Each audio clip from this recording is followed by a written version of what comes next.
ସାଙ୍ଗଠନିକ ସ୍ତରରେ ଅଦଳ ବଦଳ ହେଇଛି ସବୁ। ଆଉ ନବୀନ ପଟ୍ଟନାୟକଙ୍କର ସଚିବ ହେଲେ ଇଏ ସନ୍ତୋଷ ମିଶ୍ର, ଯିଏକି ସିଏ ହାରିଛନ୍ତି, ସିଏ କ'ଣ ଆମେ କରିବେ ପଲିଟିକାଲ?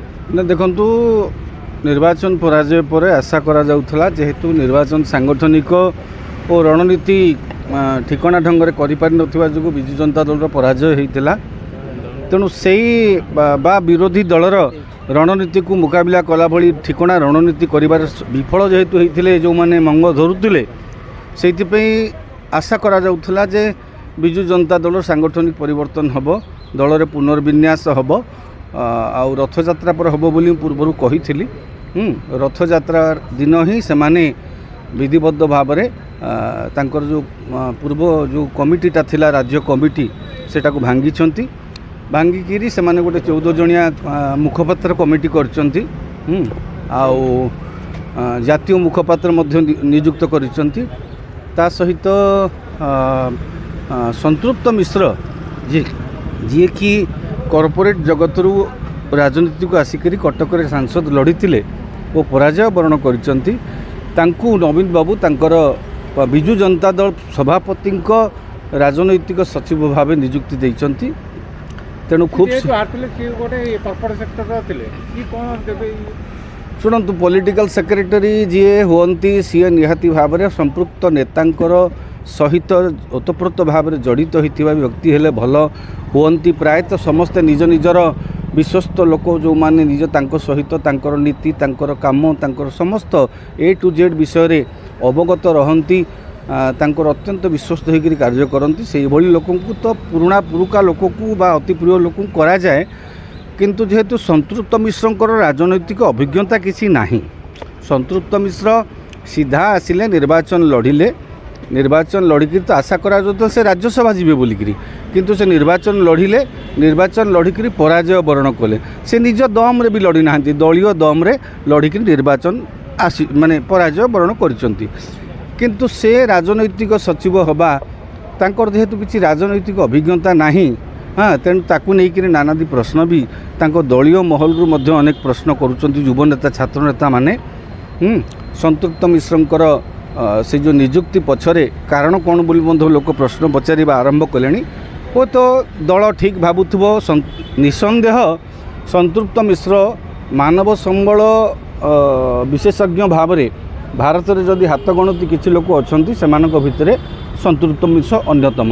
ସେ ଜଣେ ମାନବ ସମ୍ବଳ ବିଶେଷଜ୍ଞ ନିଃସନ୍ଦେହ। ଏବେ ହୁଏତ କାଳେ ବିଜୁ ଜନତା ଦଳ ଭିତରେ ମାନବ ସମ୍ବଳର ସୁପରିଚାଳନା ଆବଶ୍ୟକ ପଡ଼ୁଥିବ, ତେଣୁ ନବୀନ ବାବୁ ତାଙ୍କୁ ଦଳର ତାଙ୍କ ସଭାପତିଙ୍କ ରାଜନୈତିକ ସଚିବ ଭାବେ ନିଯୁକ୍ତି ଦେଇଛନ୍ତି। କିନ୍ତୁ ଯାହା ବି ହେଉ ବର୍ତ୍ତମାନ ଦଳରେ ସାଙ୍ଗଠନିକ ପରିବର୍ତ୍ତନ ପାଇଁ ସମୟ ଉପନୀତ ହୋଇଯାଇଛି। ଖୁବ୍ ଶୀଘ୍ର ନୂଆ କମିଟି ଆସୁଛି। ଆଉ ଗୋଟେ ଜିନିଷ ଦେଖିବାକୁ ପଡ଼ିବ, କାଲି ସମ୍ବିତ ରାଉତରାୟ କହିଛନ୍ତି ଯେ ସେପଟେ କହିଛନ୍ତି କି ଏବେ ବିଜେଡ଼ିର କିଛି ନେତା ମୁହଁ ଖୋଲିଲେଣି ସବୁ। ଶୁଣନ୍ତୁ, କିଛି ଲୋକ କିଛି ନେତା ମୁହଁ ଖୋଲିବା ସ୍ୱାଭାବିକ କଥା, ଯେଉଁମାନେ ପରାଜିତ ହୋଇଛନ୍ତି। ବା ଆପଣ ଦେଖିବେ ପ୍ରଭାତ ବିଶ୍ୱାଳ ମଧ୍ୟ ସେମିତି କହିଲେ, ତା ପରବର୍ତ୍ତୀ ପର୍ଯ୍ୟାୟରେ ସେ ତାକୁ ଭିନ୍ନ ଆକାରରେ କହିଲେ। କିନ୍ତୁ ଯାହା ହେଲେ ମଧ୍ୟ ସେମାନଙ୍କର ଆକ୍ରୋଶ କିଛି ରହିଯାଉଛି, ଢୋଲ ଭିତରେ ମୂଷା ଯେଉଁ କିଛି କହୁଛନ୍ତି। ହେଲେ ସମ୍ବିତ ରାଉତରାୟ ଏତେ ବିଳମ୍ବରେ କହିବାର ଆବଶ୍ୟକତା କ'ଣ ଥିଲା? ଧୀରେ ଧୀରେ ଯେତେବେଳେ ପରାଜୟ ବରଣ କଲେ ସାଙ୍ଗେ ସାଙ୍ଗେ କହିବାର ଥିଲା। କିନ୍ତୁ ଯାହା ବି ହେଉ ବିଳମ୍ବ ହେଲେ ମଧ୍ୟ ସେ ତାଙ୍କର ମତ ରଖିଛନ୍ତି। ଢୋଲ ଭିତରେ ମୂଷା କିଏ? ନବୀନ ବାବୁ ତ ଗୋଟେ କମିଟି ଗଠନ କରିଛନ୍ତି ନିର୍ବାଚନରେ ପରାଜୟ କାହିଁକି ହେଲା ସେ ସମ୍ପର୍କରେ ଚିନ୍ତା କରିବା ପାଇଁ, ତର୍ଜମା କରିବା ପାଇଁ। କିନ୍ତୁ ଦଳର ଯେଉଁ ନେତାମାନଙ୍କର ମୁହଁ ଖୋଲିବା ଏବେ ନିହାତି ଦଳ ପାଇଁ ଗୋଟେ ବଡ଼ ଚ୍ୟାଲେଞ୍ଜ ସୃଷ୍ଟି କରିବ।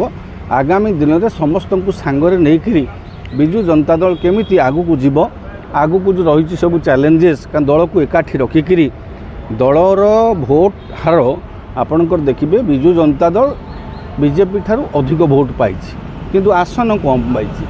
ହେଲେ ଭୋଟ ତା ପାଇଁ ଭୋଟ ରହିଛି, ଭୋଟ ସେ ପାଇଛି। ତେଣୁ ସେଇ ଭୋଟକୁ କେମିତି ଅଧିକ ବଢ଼େଇ ହେବ ବା ସଂଗଠନକୁ କେମିତି ମଜବୁତ କରିହେବ, ଯେଉଁ ତ୍ରୁଟି ହେଇଛି ତାଙ୍କ ଦଳ ଭିତରେ ଯେଉଁଥିପାଇଁ ପରାଜୟ ବରଣ କଲେ ତାକୁ ତର୍ଜମା କରି କେମିତି ଦଳ ଆଗେଇ ଯିବ ସେ ବିଷୟରେ ଆପଣଙ୍କର ଖୁବ୍ ଶୀଘ୍ର ନୂଆ କମିଟି ବୋଧେ ସେଇ ଉଦ୍ଦେଶ୍ୟରେ ପୁନର୍ବିନ୍ୟାସ ହେବ। କାଲି ପୁରୀରେ ବହୁ ଲୋକ ନିହାତି ଭାବରେ ଗୋଟେ ଦୁର୍ଭାଗ୍ୟଜନକ ଘଟଣା ଘଟିଗଲା। କାଲି ଜଣଙ୍କର ଦେହାନ୍ତ ହେଲା। ଏଇଟା କୌଣସି ଛୋଟିଆ କଥା ନୁହେଁ।